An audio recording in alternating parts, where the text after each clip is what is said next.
واهديني قبل ما عمري يفوت يا رب.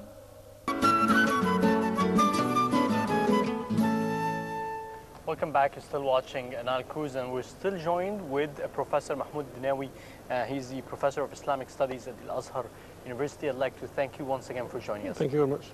So moving back to the question where we were speaking about the physical benefits of fasting.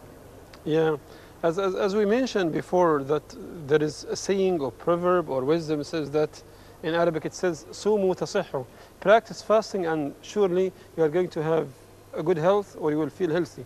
And I was reading an article, some doctors say that fasting will help you to get rid of some maybe bad elements like poisons or whatever in the body itself.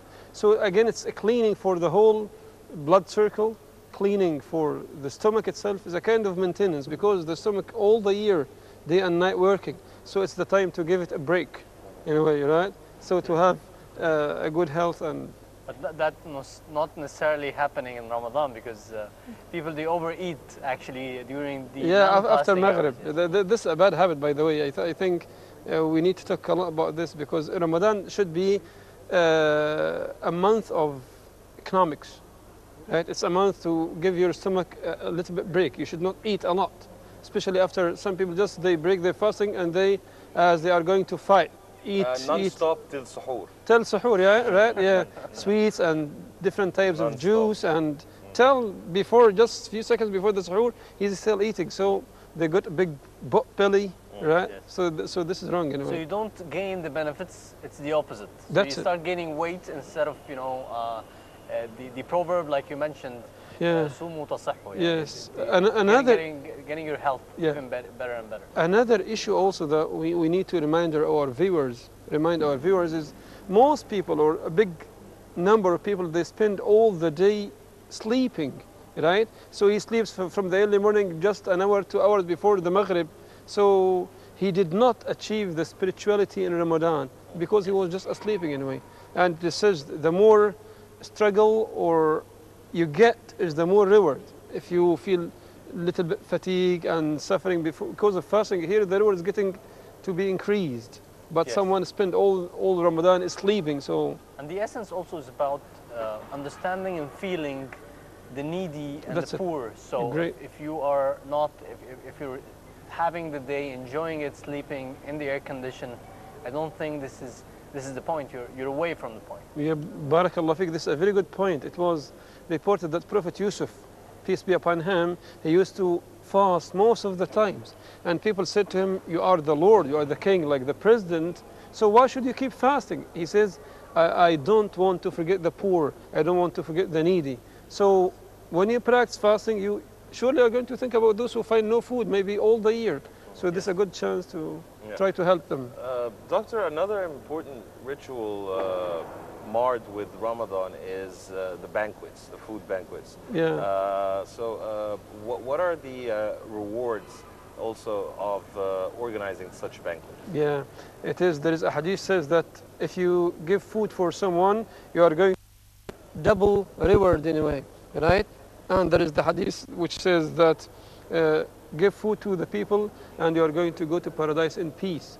So it is a very good chance. It's a type of solidarity, a type of cooperation. If you can organize, for example, giving food for 5 people, it's just according to your capacity anyway. So the more food you give to the people, the more reward you are going to gain, especially in Ramadan. Yes. If we can take from you the advice for what would be the suitable, I would say modest practice that you would advise youth with during the holy month of Ramadan? The best thing in Ramadan, because Ramadan does not necessarily mean you stop food and drink. This is one part of the fasting, But some people, they fast and they talk badly, they backbite, they go into gossip, and their behavior is bad anyway. So they did not learn it from fasting. Fasting is, I would say, it's like university. You learn a lot of things. You need to behave nicely, talk nicely, and exactly try to train yourself to be a good person in a way, especially. Yeah. Speaking about children and giving them the culture of fasting since a very young age, how can we make fasting for children more appealing so that they can start from an early age? We can encourage them, for example, because this varies from one child to another. Some people or some children might fast early at the age of 7 or 8, for example. Some other children cannot. So it's better to start them in a gradual way. So, for example, they can fast for about 5 hours, and then 8 hours, 10 hours, until he or she can fast one day. Yes. So this year, for example, he managed to fast 2 days, the next year 3, then 1 week, 2 weeks, until, and it's good chance to encourage them. They say, for example, fasting is very nice, and give them sweets, chocolates, things, because you cannot talk to them about spirituality, because they don't know what does mean anyway. So just encourage them, and usually the children, they are trying to imitate their parents. Yes. So if the parents are, although children sometimes they go inside and they eat, come out, and all of us, we used to do this when we were children anyway. So, but it's better to encourage them by giving them gifts and. Yes. Yeah. So from the moment of suhoor till, you know, for 24 hours, what would be the program that you would advise with? It's better to start after suhoor, for example. You start your day with the Fajr prayer, and then sleep a little bit, and then go to work, and then back. But we should not forget the Taraweeh, or the additional night prayers in Ramadan, as the Prophet says, "Man qama Ramadan imanan wa ihtisaban ghufira lahu ma taqaddama min dhanbihi." The one who performs Taraweeh, even for 8 rak'ahs anyway, that should be great. If someone is performing the Taraweeh, right, then his sins are going to be forgiven by Allah subhanahu wa ta'ala.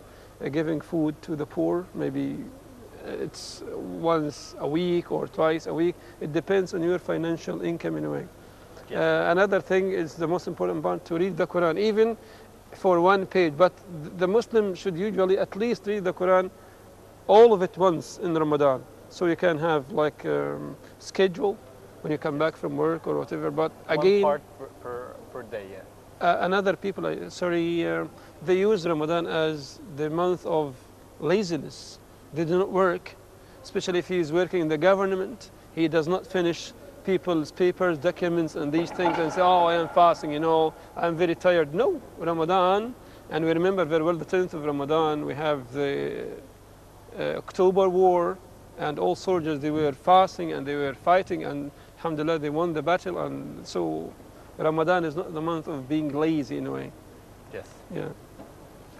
Doctor, can we use Ramadan as a chance to improve our relationship with people, and also to think and reminisce about the wrongdoings and regret them, and not to fall into these mistakes once again?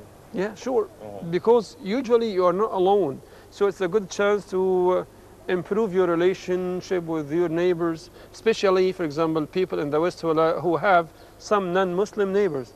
It's okay from the Islamic point of view to share them food. For example, when you are about to break your fasting, you can give them, for example, some plates, like sweets, like whatever. This is very good in a way, chance to, to improve your relationship with all people, with your colleagues in work. Everybody, you can do much better in Ramadan. Yeah. So we need to leverage your expertise in the charity area, because charity is sometimes attributed, some people, they attribute charity with Ramadan, to calculate the charity and give it away to the needy during the holy month of Ramadan. Yeah. So is this recommended, and what is the best way to calculate the charity? There is a difference between the charity or zakah. Zakah is something obligatory. You have to pay at least 2.5 of your income in a way. It's called something like nisab if you have an amount of money, and at the end of the year you collect it and you give 2.5. But Ramadan, there is something called zakat al-fitr. This is for every person. If you have, let us say, the family members are 4, everybody you should give something for the poor. Is that during Ramadan or after? At the end of Ramadan. Yeah, before the Eid, you do it in a way.